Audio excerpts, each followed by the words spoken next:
Next, from the state capitol, following the historic vote that approved a concealed carry bill for Illinois, we hear from the bill's House sponsor, Representative Brandon Phelps, who talks about what the bill will allow and some of the compromises made to get the bill passed in the House. This runs about 5 minutes.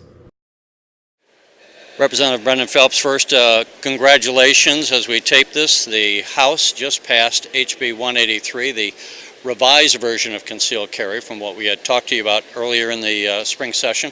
But you're the bill sponsor in the House, and it was a big victory for you. What are your thoughts just right now after the vote?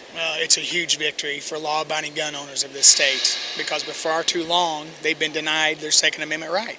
So today they got that one step of opportunity to get this done. Pass the Senate with 45 votes, pass the House with 89 votes. There's one more obstacle, and that's for the governor to sign it.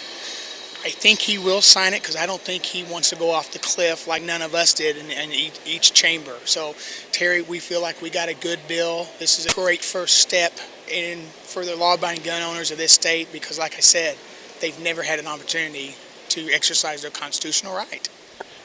Let's just talk, if the governor didn't sign it, I think the term is constitutional carry. What does that actually mean? What would it allow a gun owner to do? Well, that's the problem. There's too much uncertainty going off the cliff. I would think that it would be litigation and mayhem everywhere, that the powers that be would try to tie this up in the courts for many, many years. And we were so close today getting it done. We thought we could get it done today. We feel like we have a very, very good bill, probably a better bill than we've had in the past. And let's go to that. When we talked earlier, I remember you were saying on the previous bill, and I don't remember the number, but I remember you saying on the floor that you thought that was going to be maybe the last opportunity to get a bill passed, and you came up just a few votes short, I think about 7 votes short that time or so. What concessions did you have to make in 183 to pick up the additional votes you needed for passage? Well, the last one that I passed, 2193, and if you remember, that was absolute preemption. Anything to do with firearms would overrule home rule ordinances. So Chicago's assault weapon ban was going to be gone. Anything to do with firearms were going to be gone, not only in Chicago, but other home rule municipalities. Chicago thought it was too far.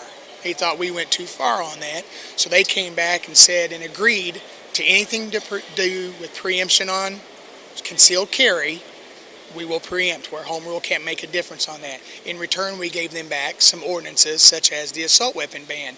We felt like we got a good trade-off.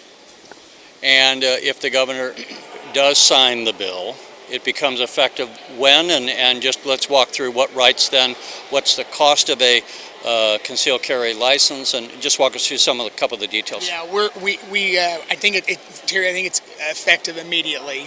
Then what we're going to do is there'll be a task force together to try to maybe implement and with the state police on how we're going to start this program.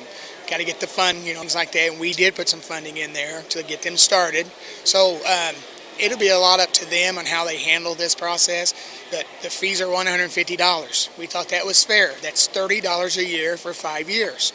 We thought that was more than fair because not only is it going to help implement the program, but it's going to also go to mental health reporting because we don't want mentally ineffective people having guns. Also, $10 of it goes to the crime labs to get them back up and running, and that's huge for our law enforcement community.